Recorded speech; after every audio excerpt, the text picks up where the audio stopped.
તો વડોદરા જિલ્લામાં વિશ્વ આદિવાસી દિવસ નિમિત્તે કરજણ ખાતે આદિવાસી સમાજ દ્વારા ભવ્ય રેલીનું આયોજન કરવામાં આવ્યું હતું। રેલીમાં મોટી સંખ્યામાં સમાજના ભાઈ બહેનો, યુવાનો અને આગેવાનો જોડાયા હતા। ડીજેના તાલે જય જોહાર, જય આદિવાસી, જય સંવિધાન, જય ભીમના નારા સાથે સમગ્ર કરજણ ગુંજી ઉઠ્યું હતું। રેલી દરમિયાન મોટી સંખ્યામાં લોકો ડીજેના તાલે ઝૂમી ઉઠ્યા હતા અને આદિવાસી સમાજની એકતા, अस्मिता, संस्कृति तथा परंपराનું ભવ્ય પ્રદર્શન જોવા મળ્યું હતું। યુવાનો શિક્ષણ ક્ષેત્રે આગળ વધી અને બંધારણીય અધિકારો પ્રત્યે જાગૃત બને તે માટે પણ આહવાન કરવામાં આવ્યું હતું।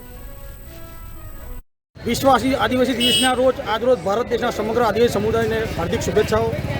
યુનો દ્વારા સ્વિટ્ઝરલેન્ડની અંદર જીનીવા ખાતે 1982ની અંદર 9મી ઓગસ્ટના રોજ આ આદિવાસી દિવસની ઉજવણી માટે તૈયારી કરી હતી અને ત્યારબાદ 1994ની અંદર આ વિશ્વ આદિવાસી ઘોષણા કરવામાં આવી હતી અને 1995થી આજ દિન સુધી દર વર્ષે 9મી ઓગસ્ટના દિવસે વિશ્વ આદિવાસી ઉજવવામાં આવે છે। આ વિશ્વ આદિવાસી ઉજવવા દિવસની પાછળનું મહત્વનું કારણ આદિવાસી સંસ્કૃતિ, એની રૂઢિગત ભાષા, એની પ્રાચીન રૂઢિ અને આદિવાસી લોકોના પૂર્વજોના જે કાર્ય કર્યા છે એ આગળ ધપાવવા માટે, નવયુવાનોને શિક્ષિત કરવા માટે, બેરોજગારોને રોજગારી મળે, સ્ત્રીઓનું રક્ષણ થાય, બાળકોને સારું શિક્ષણ મળે, એ માટે આદિવાસી દિવસની ઉજવણી કરવામાં છે। આજરોજ કરજણ ખાતે સમગ્ર આદિવાસી સમાજ દ્વારા, મૂળ નિવાસી સમાજ દ્વારા આદિવાસી દિવસની ભવ્યમાં ભવ્ય ઉજવણી કરવામાં આવી છે। ખૂબ મોટી સંખ્યામાં માનવ મેળાનું ઉમટી પડ્યું હતું અને સફળતાપૂર્વક રેલીનું આજરોજ સમાપન